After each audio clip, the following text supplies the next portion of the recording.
বন্ধুরা, কাজল ভিলেজ কিচেনে সকলকে স্বাগত জানাই। রোজকার মতো আজও রান্নাঘরে চলে এলাম। আজকের রেসিপি হচ্ছে ডিম আর কিভাবে সয়াবিনের ভাপা, একটি নতুন রেসিপি। আশা করছি তোমাদের কিন্তু ভালো লাগবে। তো চলুন তাহলে শুরু করা যাক। তো দেখুন বন্ধুরা, এই সয়াবিন আর ডিমের একদম নতুন রেসিপি, আপনারা কিন্তু একবার হলো ট্রাই করবেন। তো দেখুন, এখানে আমি এক বাটি সয়াবিন নিয়ে নিয়েছি আর একটা এখানে মিক্সিং জার নিয়ে নিয়েছি। তো বন্ধুরা, এই সয়াবিনগুলোকে মিক্সিং জারের মধ্যে দিয়ে দিলাম, দিয়ে খুব ভালো করে একটু গুঁড়ো করে নেব। তারপরে আমি দেখাচ্ছি এটাকে কি করব। তো দেখুন বন্ধুরা, ভালো করে মিক্সিং জারের মধ্যে এইভাবে আমি গুঁড়ো করে নিয়েছি। মানে খুব বেশি পাউডারের মতো করিনি, হালকা এরকম দেখুন, মানে দানা দানা ভাব আছে, এরকমই কিন্তু করে নিতে হবে। তো এবারে এখানে আমি একটা বাটি নিয়ে নিয়েছি। এই বাটির মধ্যে দিয়ে দেব আমি যে সয়াবিনটাকে গুঁড়ো করে নিলাম, দিয়ে দিলাম সয়াবিনটা। এবারে এর মধ্যে দিয়ে দেব আমি দুটো ডিম। তো দেখুন, এখানে আমি ডিম নিয়ে নিয়েছি, এই ডিম দুটো এর মধ্যে দিয়ে দেব। তো আপনারা চাইলে কিন্তু কম বেশি নিতে পারেন বা একটা ডিমও নিতে পারেন, এতে করেও কিন্তু হয়ে যাবে। এবার আমি এখানে দিয়ে দেব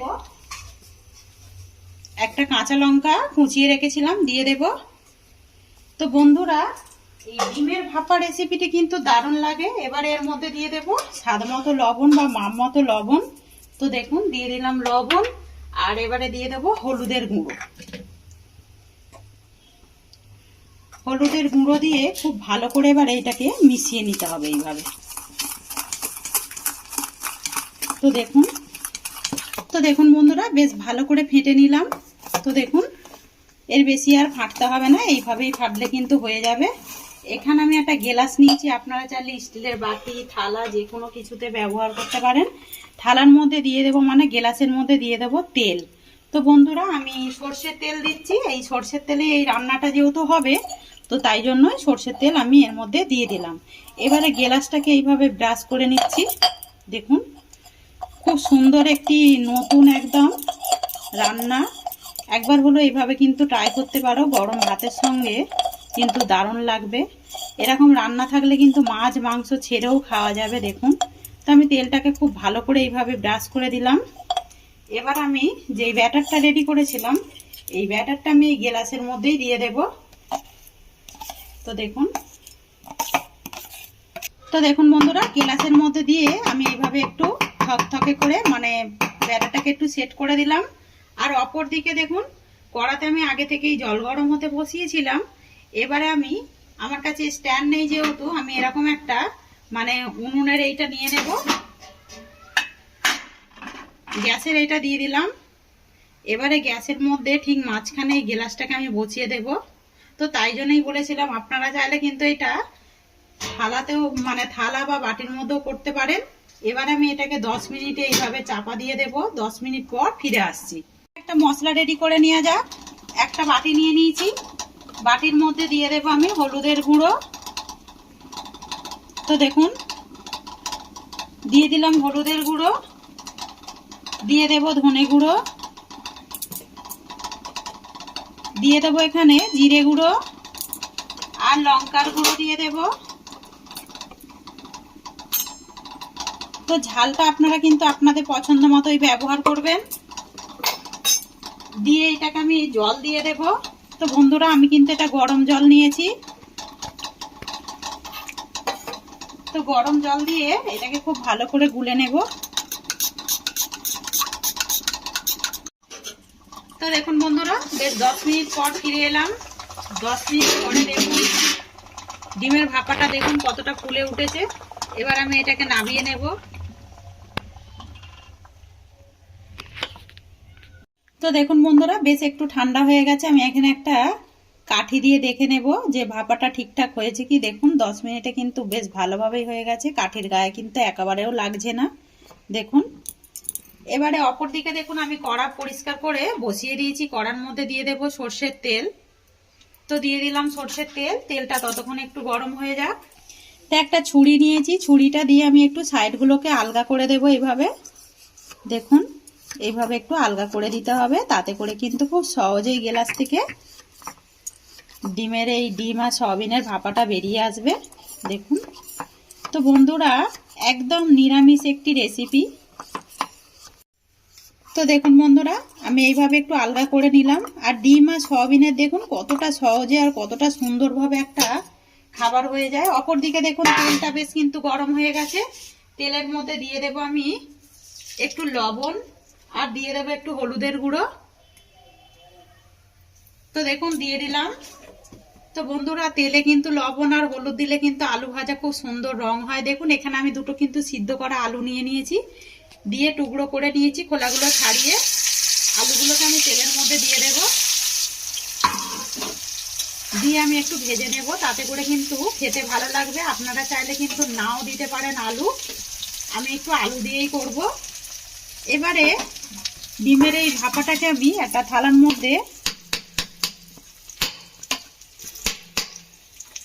থালার মধ্যে এটাকে বের করে নেব।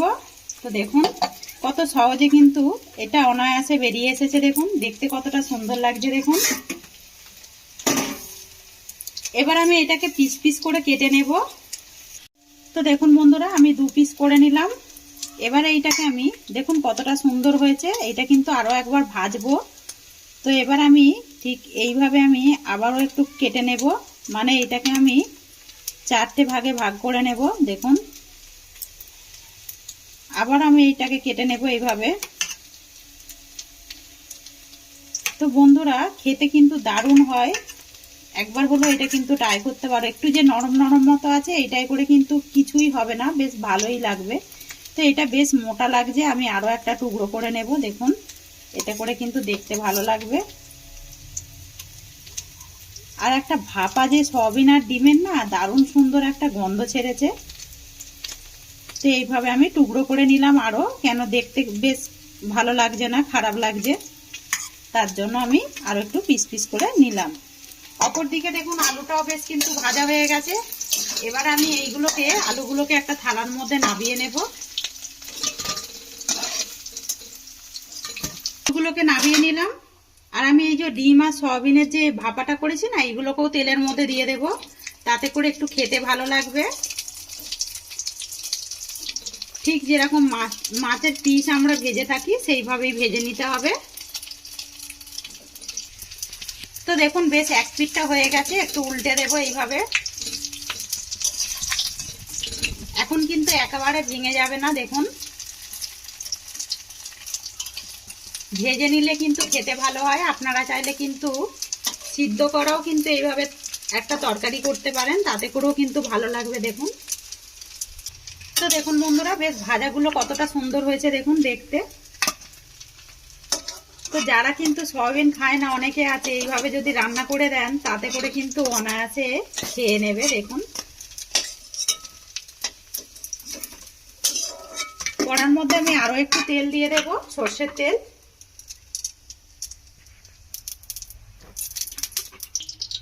তেলটা বেশ গরম হয়ে গেছে, দিয়ে দেবো একটা ফোড়নের জন্য তেজপাতা, দিয়ে দেবো এর মধ্যে বেশ কিছুটা গোটা জিরে।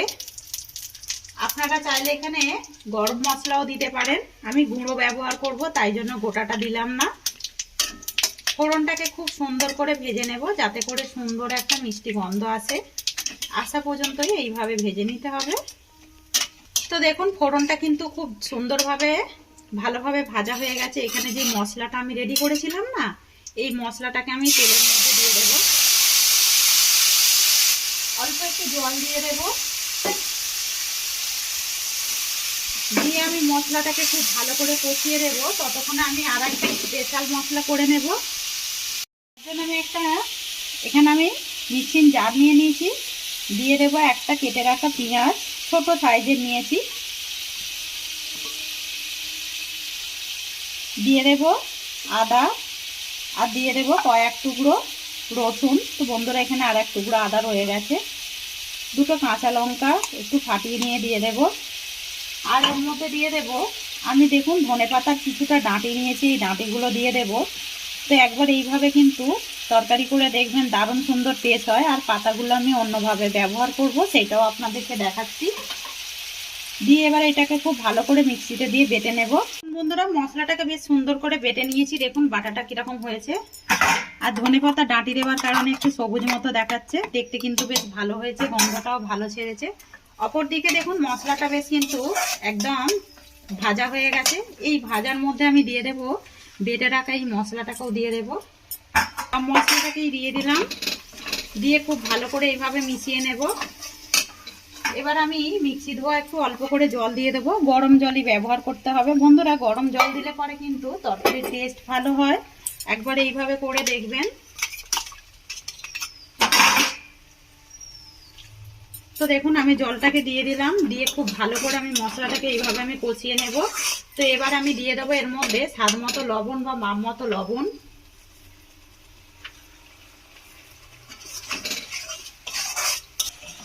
তো দেখুন মশলা থেকে একটা সুন্দর তেল ছেড়ে গেছে আর সুন্দর একটা গন্ধও ছেড়েছে। এখানে আমি একটা টমেটোর অর্ধেক নিয়ে নিয়েছি, খুব বড় সাইজের ছিল তাই আধখানা দিয়ে দিলাম। দিয়ে আমি মশলার সঙ্গে একটু ভেজে নেব। চাইলে কিন্তু আগেও ভেজে নিতে পারতেন, আমি এরকমই একটু দেবো যাতে করে তরকারির রঙটা কিন্তু আরো ভালো হবে। তো দেখুন বন্ধুরা মশলাটা বেশ দারুণ সুন্দর কষানো হয়ে গেছে। আমি এখানে যেগুলো ভেজে রেখেছিলাম আলু আর মানে ডিম আর সয়াবিনের যে ভাপা ওইগুলোকেও দিয়ে আমি একসঙ্গে মিশিয়ে দিলাম। একদম পুরো মাংসের মতোই টেস্ট হবে। আপনারা চাইলে কিন্তু জল দেওয়ার পরেও দিতে পারেন। আমি যেহেতু গরম জল ব্যবহার করছি তাই জন্য মশলাটার সঙ্গে আলু আর সয়াবিন ডিমের ভাপাটাকেও দিয়ে এইভাবে একটু নাড়াচাড়া করে মিশিয়ে দিলাম। তো দেখুন বেশ কিন্তু মেশানো হয়ে গেছে। আমি এর মধ্যে গরম জল দিয়ে দেব। তো একটু বেশি পরিমাণেই দেবো যেহেতু সয়াবিন রয়েছে, একটু জলটা কিন্তু টেনে যাবে। এটাকে আমি এখন ঢাকা দিয়ে দেব।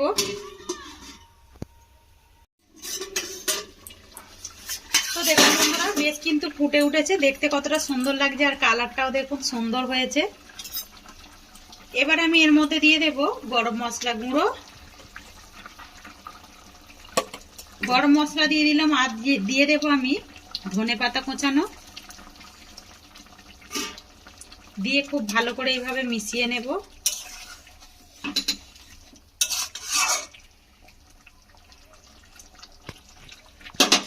আমি আর একটুখানি অল্প সময়ের জন্য ঢাকা দিয়ে দেব যাতে করে গরম মশলাটা সুন্দরভাবে একদম রেডি হয়ে যায়। তো একেবারে গরম মশলা ধনেপাতাটা দিয়ে কিন্তু দমে রান্না করে নিলাম। তো দেখুন বন্ধুরা দেখতে কতটা সুন্দর হয়েছে আর খেতে তো আরো বেশি দারুণ লাগবে। তো বলুন একদম মাছ মাংস ছাড়াই কিন্তু এরকম একটা খাবার অনায়াসে খাওয়া যায়। দেখুন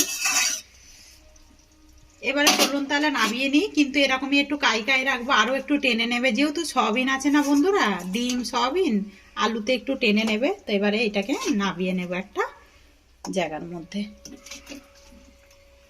তো দেখুন বন্ধুরা কতটা সুন্দর কালার এসেছে আর কতটা সুন্দর দেখতে হয়েছে। দেখুন একবার হলো এইভাবে ট্রাই করবেন। আর যদি এরকম রেসিপি ভালো লেগে থাকে লাইক শেয়ার কমেন্ট করবেন, বন্ধুদের সঙ্গে শেয়ার করবেন আর এই ছোট্ট চ্যানেলটিকে সাবস্ক্রাইবার করে নেবেন।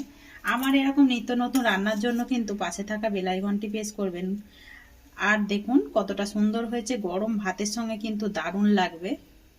দেখুন ভালো থাকবেন, সুস্থ থাকবেন, ধন্যবাদ। আবারও কিন্তু নতুন ভিডিও নিয়ে ফিরে আসবো।